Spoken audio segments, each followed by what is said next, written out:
you mind terribly Live. bringing me?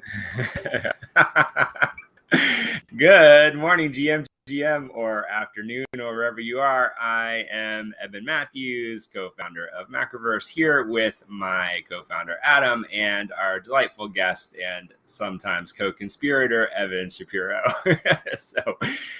This is the first Web3 Comic-Con event, and we could not be more excited for an incredible lineup of projects and talent and contributors and participants and all the words that one could say about awesome people talking about awesome and fun things throughout today and tomorrow. But I think the big question, just to kick off this event as we head into all of these awesome things, is why have a Web3 Comic-Con anyway? I mean, there's a giant IRL Comic-Con happening in New York City where Evan lives right now. So, why not go to that? Why have this? Why does this whole Web3 times comics and entertainment thing matter anyway? And we're going to ask Evan to say a little bit about that because he's a little bit of an expert. But I want to hand off to Adam real quickly just to say a little bit about Evan because we're super lucky to have him here. Yes, indeed. No, we're very, very excited to be here for this weekend and to be diving into all things, Web3 and comics and entertainment and all that kind of fun stuff. And yes, to introduce Eben and Evan may get confusing at some point today. Yeah, it is. Just to introduce Evan, so he is, an award-winning producer and writer. He has produced the series Portlandia. You can see, I think, an award on the shelf behind him, possibly. Very nice. And also a media cartographer. So again, you see his kind of Web3 media map behind him and is extremely well known for that. And incidentally, Evan is also one of our kind of co-conspirators and collaborators on a series, one of our launch series called Darkland, which we will kind of dig more into later today, but is just a fantastic black comedy. And very excited, Evan, to have you here on the show with us. Thanks so much. I'm glad to be here. Do you want me to jump into that topic? I'm happy to jump into any of the things that you just mentioned, most especially why I have a graphic novel that we're launching on Web3 and other platforms, but Web3 is the kind of home base of it.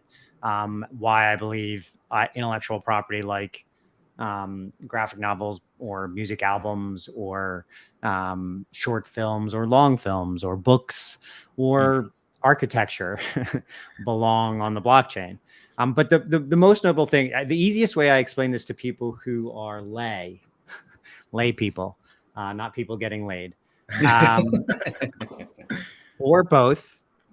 There's a room for that on the blockchain too. I think it's fine. Yeah. If you look at this is the Web3 map I did. If you look at the media universe map I do, which is what I think more people know me for, you look at the track of Meta, who tried to steal the word metaverse from the rest of us. And you look at their life cycle over the last 18 months. They went to $1 trillion in valuation, and now they're at 1/3 of that. And the main reason you need a Web3 conference for anything is because Web2 is crumbling very quickly. Very quickly. So yes, there's a physical, and nothing will ever take the place of the physical Comic-Con here in New York or in San Diego or anywhere that the cons are. And I don't think anything will ever take the place of physical comics and graphic novels. But in the digital realm, for those of us who can attend in person, for those of us who do want to experiment in new art forms or new extrapolations of the intellectual property that we absolutely adore. Think about the Marvel Cinematic Universe or the DC Cinematic Universe or the Alan Moore IP universe and all of the arms and legs that has. The blockchain is a substantially better protective force and unifying factor for all forms of intellectual property. And so for those who want to collect and those who can't necessarily be in person or those who can and want to do both, to me, Web3 is where normally you might meet up on Facebook or on Twitter Spaces or on Discord or on Reddit. And that's very Web2 platforms where you're meeting there to generate revenue for those platforms. Think about that.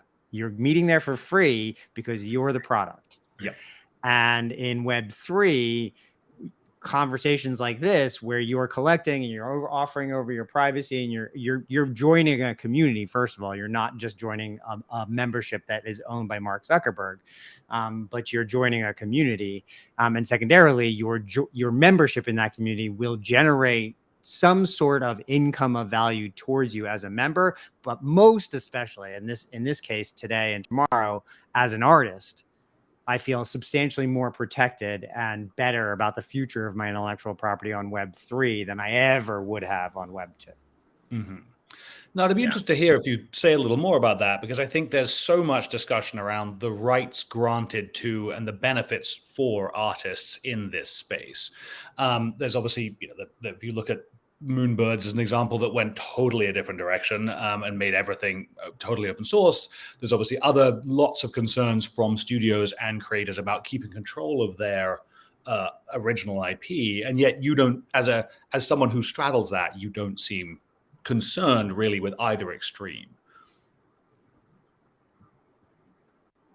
Right now what's happening is if you're on TikTok and so I was just turned on to a really cool musical that was written completely on TikTok and has become a regularly licensed musical in the world. And they found a way to monetize it. Now I will say, in their finding a way to monetize it, they went through a gatekeeper.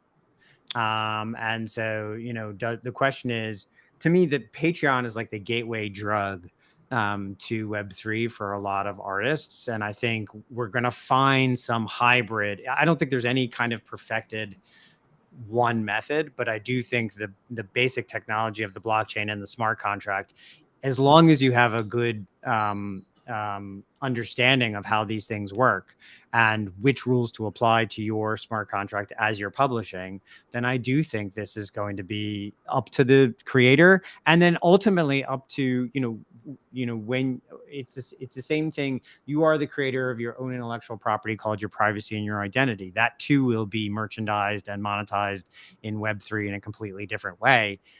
I'm not smart enough to articulate how these things are going to happen, but I believe I just had to click accept to a bunch of terms and conditions to get into this fucking live stream. I did not read them because I was in a goddamn motherfucking hurry. In the future, that's all going to be connected, hopefully, in my vision of where Web3 is going, to a wallet that automatically says, nope, this doesn't meet Evan's criteria for terms and conditions. And here's the exchange, blah, blah, blah. And I'll get a warning signal or whatever it is. Everybody focuses on very specific dumb shit that gets done in Web3, especially like the last 18 months has just been chock full of dumb shit done in the name of blockchain and Web3. But what they continue to fail to understand is the basic like Web3 blockchain smart contract technology is to the future of graphic novels what binding them together into a graphic novel and releasing them at once was to comic books when I was a kid. Mm-hmm. And I think it's that much of an evolution. That didn't happen very often until I was like 13, 14 years old. Yeah. That's how old I am. And it blew our fucking minds, right? Yeah. This to me has the capability of being that. That's kind of the best layperson explanations I can too much on monkey JPEGs, not enough on the technology. That's exactly right.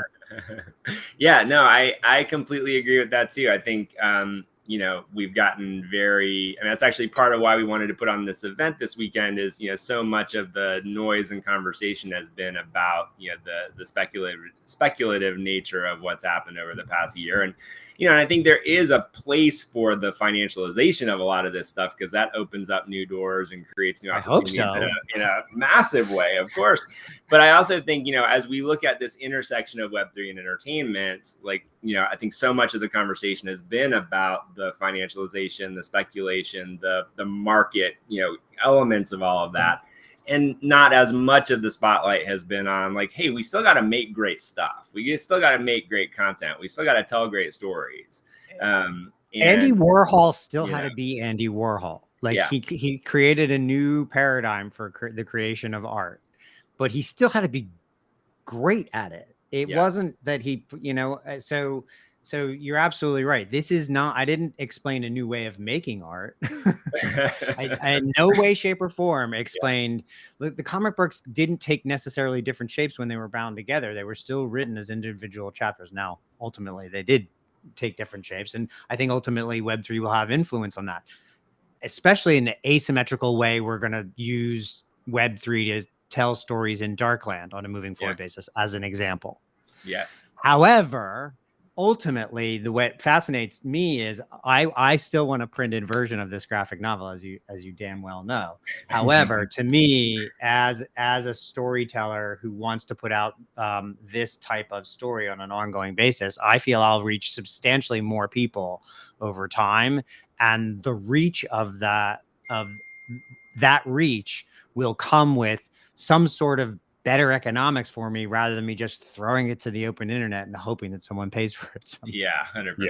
100%. I mean, one of the things I love about you and the conversations that we have is, I think you are in the category of people that have been on a lot of different sides of the table, let's say, across the entertainment industry, from, creator to producer to executive to, kind of, early streaming service pioneer, which is a whole other fascinating story we should share with people at some point. But, I think that gives you this really interesting perspective, kind of seeing all those different sides of how this industry has evolved, and, a lot of insight into where it's going. From kind of that point of view, what is your response to, those that are still really skeptical about all this? I mean, there's a certain understandability about that when you're just reading the headlines. But, when people are like, I hate NFTs, I don't get this whole thing, it's going to go away, this is all a fad. Like, how do you talk to people about that or explain that to people? Again, you have to ignore the dumbest shit being done with the technology. Think about the guys jumping off buildings with wings on their back. Like, if you stopped believing in airplanes at that point, you look like a fucking idiot. Right. Yeah. And so we are at the AOL buys Time Warner moment of Web3. Remember that? I mean, maybe not a lot of people are old enough to remember that, but everyone I know was like, what the fuck? And ultimately, the what the fuck was right. But are we still using email and chat? Yeah, we're all using email and chat. The underlying technology has not gone away. The of dial-up went away, but that was not what AOL was. AOL was email and chat, and we're still using both of them today. And so, like I said, look at the underlying technology. Think about how dumb it is to have an audit right on a contract. Think about I know this is just kind of dry, stupid IP law, but think about the audit right on a set. Think about Bones. Do you know the television show Bones? Yeah. Yes. So the stars of Bones were fucked so royally by the studio, 20th Century Fox, on that show. When they got down to the trial of how badly those artists were fucked by that studio, and they had the executive on the stand, and they asked who signed the seller side of this, 20th Century Fox, and who signed the buyer side, Hulu, and it was the same fucking dude. Yeah. Yeah. That's what we're trying to avoid. We're trying to avoid the artists from Mississippi and Louisiana who got all their music stolen and turned into rock and roll. We're trying to avoid all that kind of bullshit. I'm a huge believer in the public domain as well, by the way. And but my great issue is the studio I made this film is not yet rated with, which is a documentary about the MPAA, which we submitted to the MPAA as we were making the film, and then finished the film as the MPAA issued a NC-17 rating for the film. Yeah. We made that with Netflix. And when Netflix joined the MPAA, it became unavailable. Interesting. Yes. In the blockchain, hopefully, as a producer of that film, I would not necessarily have to deal with that kind of fucking bullshit. So now maybe I am a pied-eyed optimist. My wife and everybody who's ever worked with and for me will tell you I am always glass is 3/4 full, right? It's not just 3/4 full, it's full of juice. It's great juice. That's me, right? But at the same time, like, I believe in the future of technology. I see what technology has done for us. And I believe if Dan Harmon had better control of community, he'd be happier. And I believe that if, you know, all the artists I know who have worked on the stuff that they've worked on over the years had a greater level of control, not just of the art itself, but also the relationship to the audience. If Fred and Carrie had a better ownership of their relationship to everybody who's ever paid to see Portlandia. Yeah. Great example. That Emmy is not for Portlandia. It's for a show called Hit Record that I made with Joseph Gordon-Levitt. The first, and to my mind, still only open source half-hour television music variety show ever made. Yeah. And it won an Emmy. You know, they all got paid. Every artist who submitted, you know, 1 minute that got into the show got paid. To me, that's the promise of Web3, and that's the promise of what you're at least attempting to do with Macroverse and this whole universe that we're building. I hope it's successful, and that's why I'm here supporting it. But it's also why I took this thing I've been working on painstakingly, as you know, for 6/10 of my life, getting out there, and why I'm so excited for it to come out on your platform. Yeah, no, I mean, we could not be more excited as well. I think actually Hit Record is such a really interesting case study. I watched that show. I loved that show. Big fan of what you know, Joseph Gordon-Levitt and his team had been doing even before the show, because you know this actually, I mean, it's fascinating. Hadn't thought of it until you just said it, but I'm very curious. Jared too. Great yeah, guy. Go ahead. Sorry. Yeah. I mean, very curious what they're doing. They got to be thinking about this, you know, space as a way of empowering that, because it's like I think he just got. I think they just got a decent. Yeah, I think they just got a decent amount of investment, if memory serves. And by the way, just to mention a comment, community movie is happening. I don't think Dan's involved, but the community movie does seem to be happening. I made a show with him called Harmon Quest, which again is another really good example of, I think, had he done that show as an NFT, and I don't mean as an NFT as hashtag NFT, but I mean as a non-fungible token on the smart contract, you know, yada yada yada yada yada. I think he would have had a better time. We had a great time making that show. Don't get me wrong. But shout out to CISO, as you were saying, with regards to my pioneerism in the streaming wars. Yeah. And if you want to read a great article about Harmon Quest and CISO and how that all went down, there's a great long article in Vulture that just came out this year about what's the oral history of CISO. But Harmon Quest and his podcast would be, I think, more beneficial to him financially if he went the Web3 route. I think a lot of people who have Patreons, if they have that kind of level of passionate following, could generate that kind of value to themselves, the way that Moonbirds has really, I think, we'll see, but effectively done so. Yeah, very much so. So when you look at, again, sort of through the lens of your experience and all of these different places and sides of the table, so to speak, you know, where do you feel, if we move past the noise and the hype a little bit, let's, you know, prognosticate out, as you're so good at doing, you know, 5 years from now, like, what does this all look like to you, you know, at that point? Are we at a point where, you know, the NFT of it all is kind of completely moved into the background, and, you know, kind of, or not? So like, what's your point of view on kind of where this is all headed? I think you really have to, I think there's all talk about technology becomes a great game of telephone.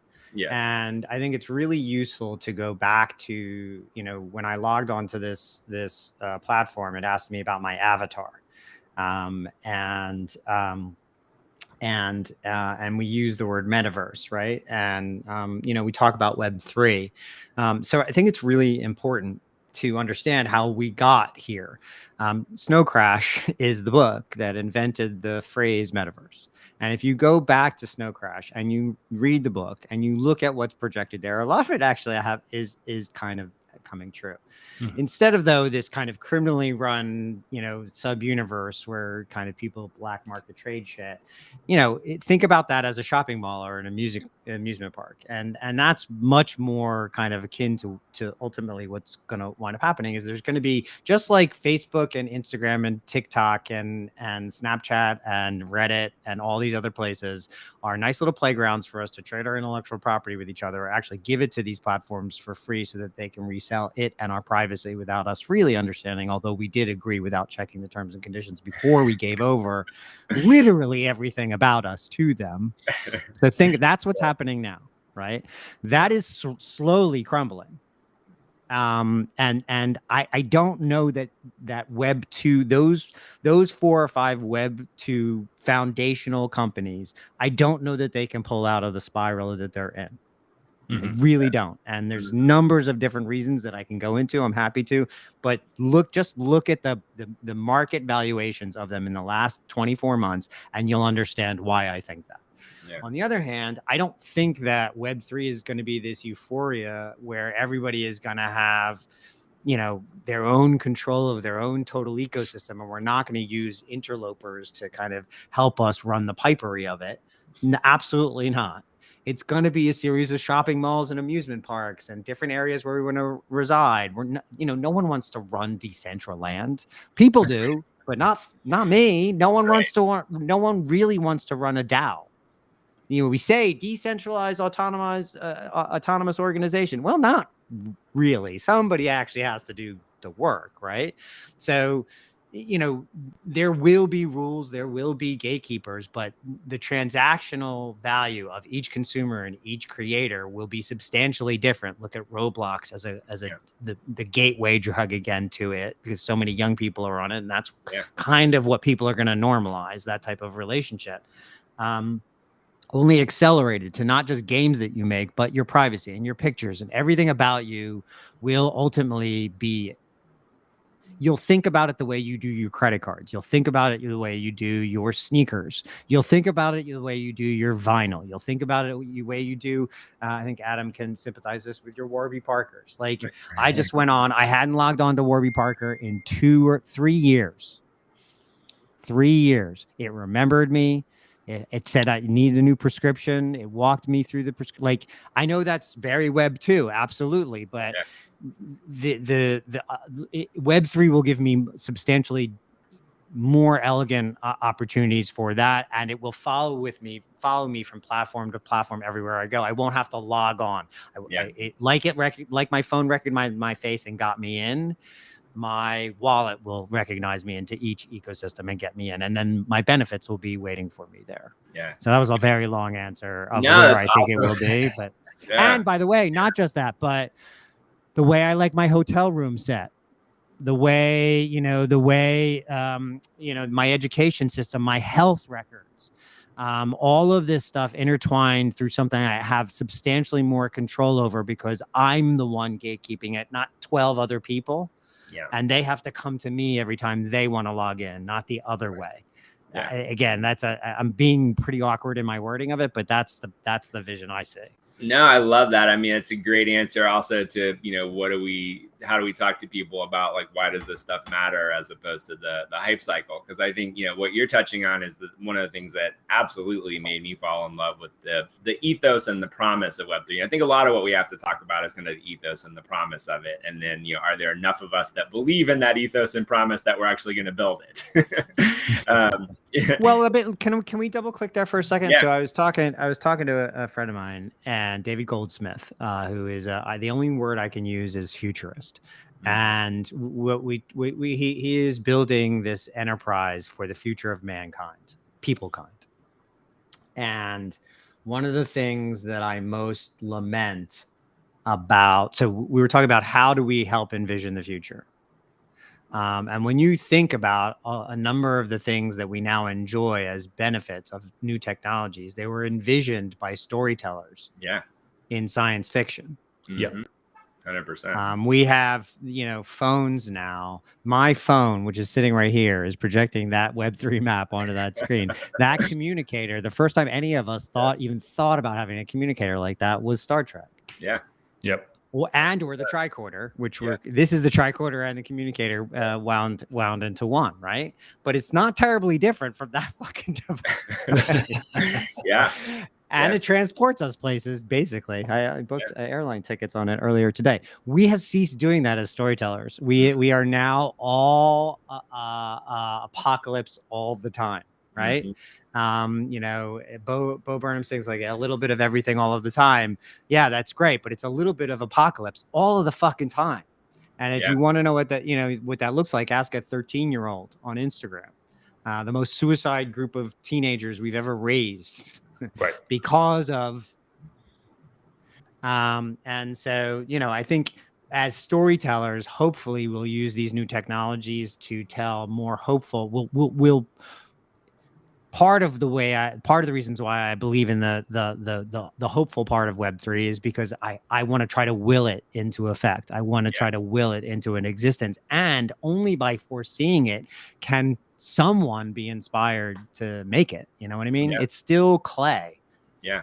100%. Yeah. I mean, it's funny because there's I believe it's in a Jules Verne novel where he talks about, you know, a small disc that goes on your eye that, you know, helps you see better. And, you know, there's contact lenses 100 years before, you know, contact lenses exist. So, I mean, it is this submarine travel, space travel, heart transplants. Which really goes to the, I mean, it goes to the cliche of like, you know, if you believe it, you can kind of, you know, will it into existence. But I think, you know, so much of our history is that. So I think it really not only that, but here's the greater risk, Evan and Adam and everyone out and the tens of people watching. We are raising a bunch of depressed people because we've created a really apocalyptic world. You're making me feel really guilty about the series we're going to be talking about later today. But we are but we're hopeful. We're hopeful in that show. That show has lots of hope. It's a show about a series about. I'm sorry, a show. It's a comic about hell that has I don't mean hope. Yours. I mean ours. But 100%. But I think as we sit here and let's not talk about our content. Let's talk about why we're operating on this platform, because we believe in the future of it. Yes. Because this is where we see the next generation of artists. You can sit alone in a dark room and succeed right now in the creator economy, right?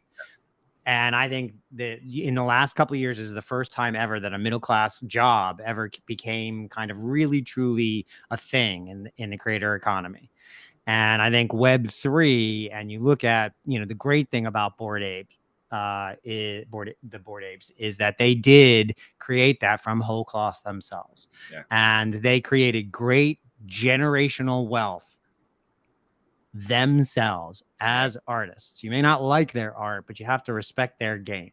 And what I've been saying to people is this is NFTs and Web3 and blockchain and smart contracts are not the only way. But if you are operating as an independent artist out there in the creator economy, first of all, it's going to be half of the creation economy is going to be creator economy. Half is going to be corporate, half is going to be creator. I firmly believe that.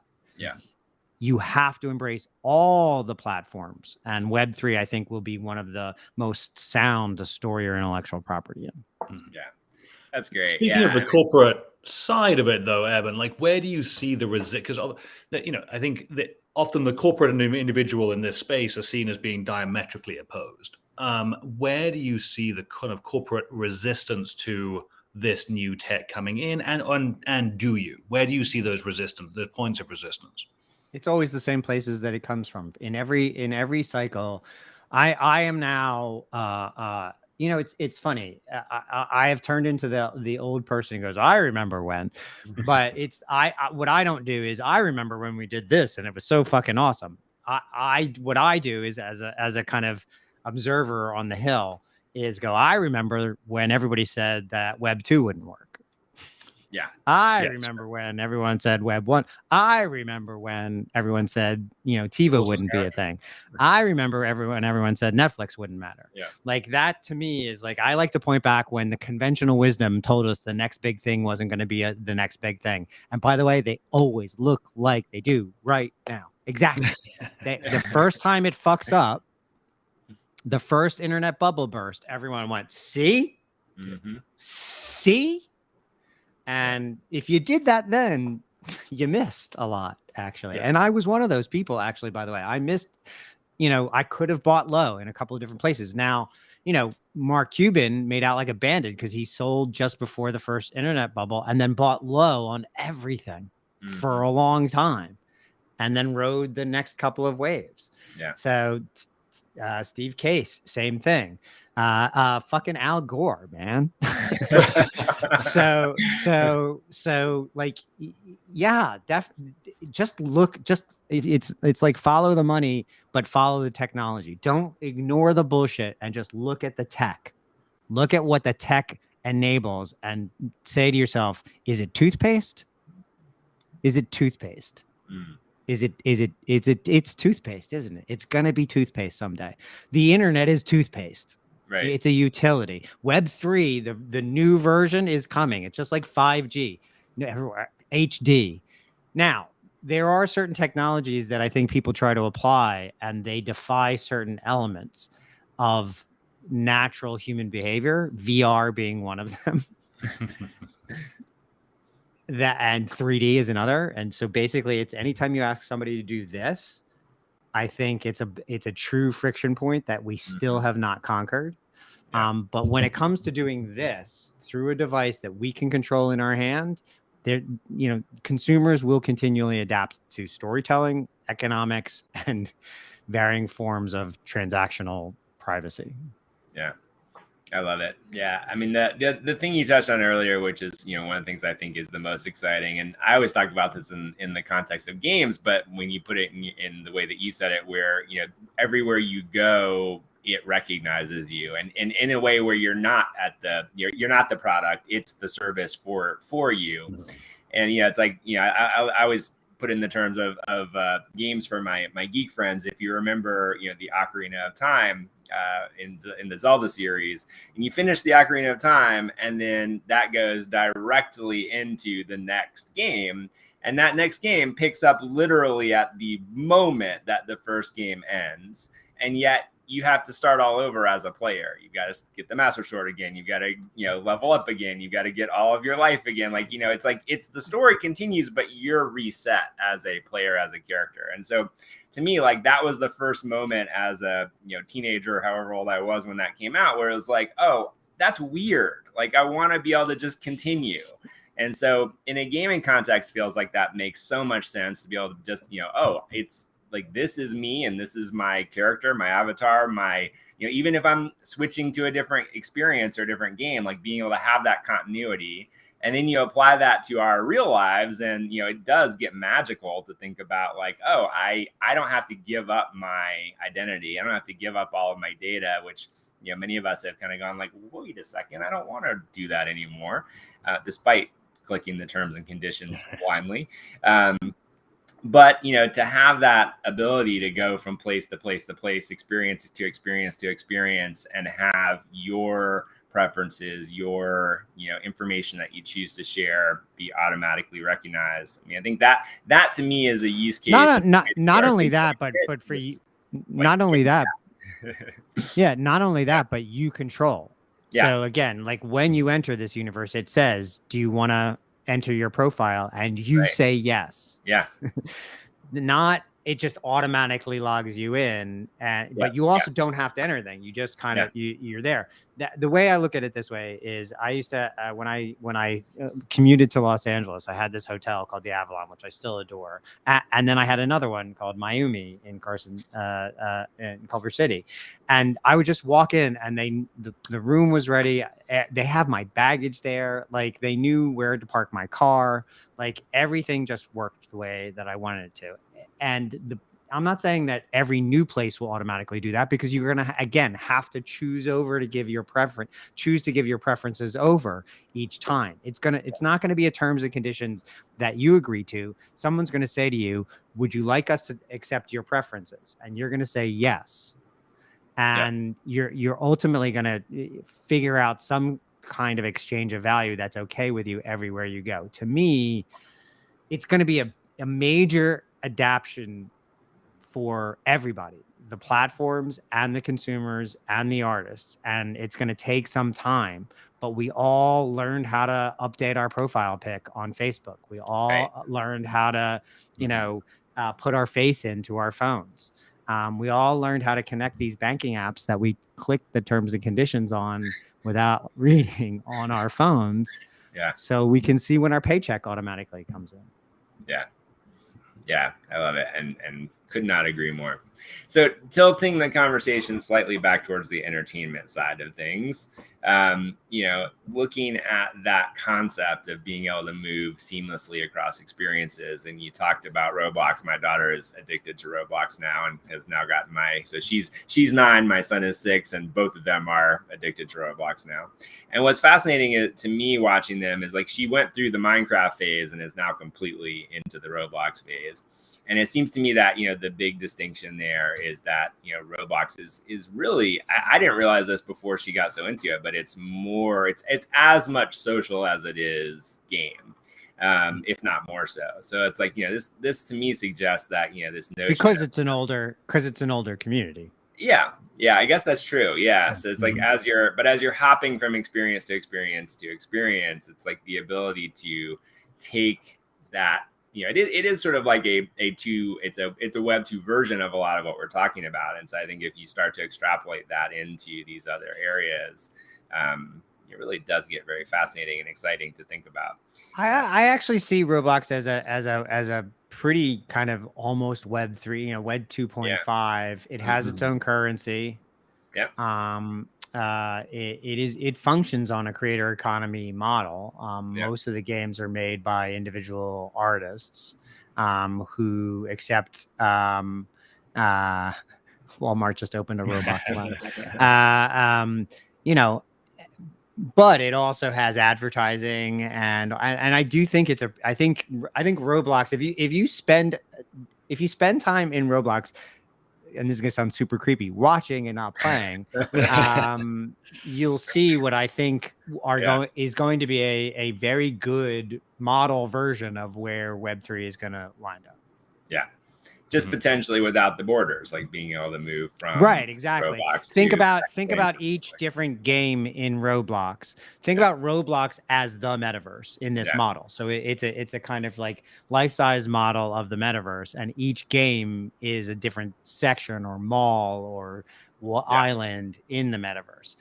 But all of the economy it's a fully functioning, constantly rotating economy and globosphere, which is a redundant shape. And but but now zoom out, and if Fortnite lived in there and Minecraft lived in there and Decentraland lived in there, that's what everybody sees. I call that the Omniverse. But ultimately, Roblox is going to learn how to take V-Bucks and mana, and Decentraland's they're going to learn how to do an open exchange with each other. And so when you zoom out, that's very much, I think, what it's going to look like, to be blunt. That's awesome. Well, I think that's a perfect place to wrap up for the moment. And Evan, really appreciate you jumping on with us this morning to kick off this whole event.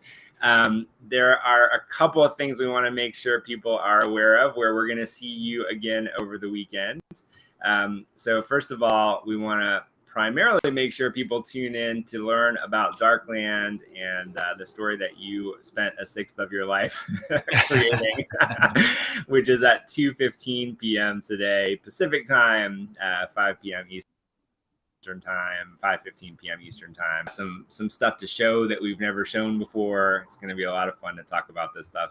And if I may say, while being very biased, it is awesome. So cannot wait for people. Yeah, no, I did not draw any of it, so I wrote it, but the art Frank's art is also amazing. So I'm really looking forward to it. Going to be a sinful event. Yes, it'd be great. It is definitely. I just finished a toning this week, and so I'm ready to sin. Frankly, I'm not sure a week is enough atonement for Darkland. That's okay. It's only a day. We're Jewish. We only do a day.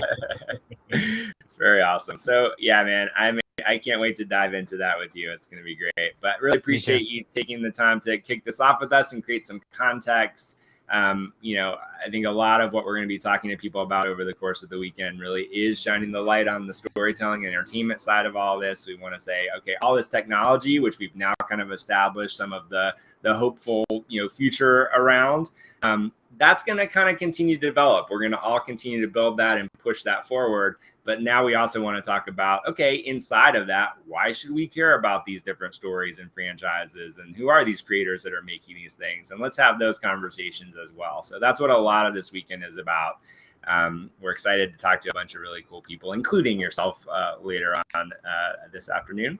And coming on next is Nuclear Nerds, one of the very story-driven projects in this space, in the Web3 space, and also created by some really fantastic creators. So we're going to dive into that coming up shortly here on all the places that you're watching this.